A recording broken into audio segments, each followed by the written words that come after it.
It doesn't matter if you love him or capital H-I-M.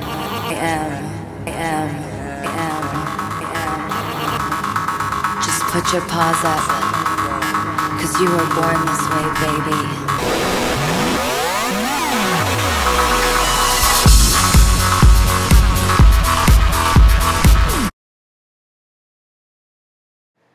Dear Mr. Perry, I am writing this letter in response to the National Boy Scouts of America Foundation's current refusal to abolish its anti-gay ban.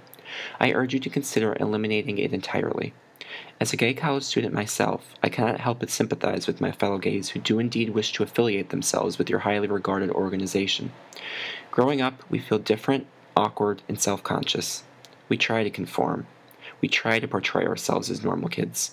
Yet our endeavors often fail, and we develop an internal feeling of isolation. Your ban is only contributing to this social vulnerability and perpetuating the separation between gays and straights. While I thoroughly enjoyed my time in high school, many gay students loathe the idea of attending school daily. According to statistics by ABC News, 160,000 students skip school every day for fear of being bullied. As a foundation that values helpfulness, friendliness, and courteousness, the BSA should desire to welcome these troubled youths, rather than exclude them as a bully would.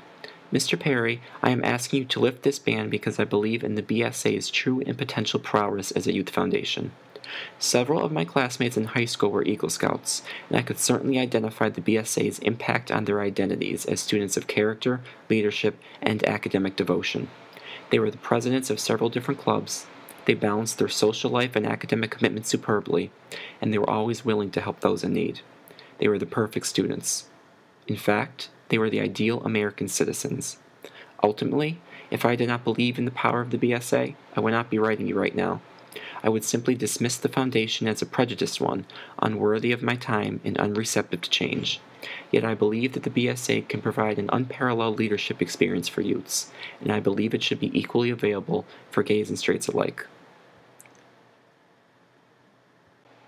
As I mentioned earlier, the BSA ingrains in its scouts the desire to help others in need of assistance, to lead effectively, and to remain a civically engaged and devoted citizen. Yet I believe the camaraderie among scouts also cannot be ignored. Through the amount of time spent with each other, and through the communal activities they must undergo together, scouts essentially develop familial bonds. One of the Eagle Scouts in my high school always said that some of his closest friends were his fellow scout members. I believe this community-based environment could truly help troubled gay youths with their feelings of isolation. We long for open, friendly relationships, and I think that the BSA can provide just that. It can almost serve as a support system for them, which I can personally assert is something we desire.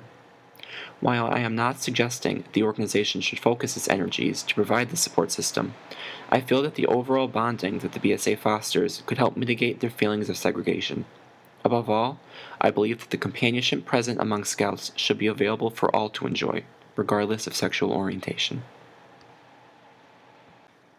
As the nation progresses in its acceptance of gays, as evident through gay marriage legalization in 9 states, recent Supreme Court cases, such as the one evaluating the constitutionality of California's Proposition 8, companies' gay-friendly advertisements, and celebrities' outward acceptance of the LGBT community, the BSA's stance on gays remains in sharp contrast to these advances.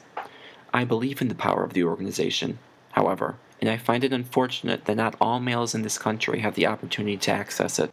Mr. Perry, when the BSA reevaluates this stance in May, I ask you to consider the positive influence the organization can have on troubled youths, and to remember that the public is in favor of the ban's repeal. In a study conducted by Quinnipiac University, 55% of the people polled opposed the ban, while only 33% supported it. Above all, remember that if the ban is ultimately abolished, the National Boy Scouts of America Foundation will indeed be remaining true to its duty to help other people at all times, and to its values of helpfulness, courteousness, kindness, respect for others, and bravery. I'm beautiful.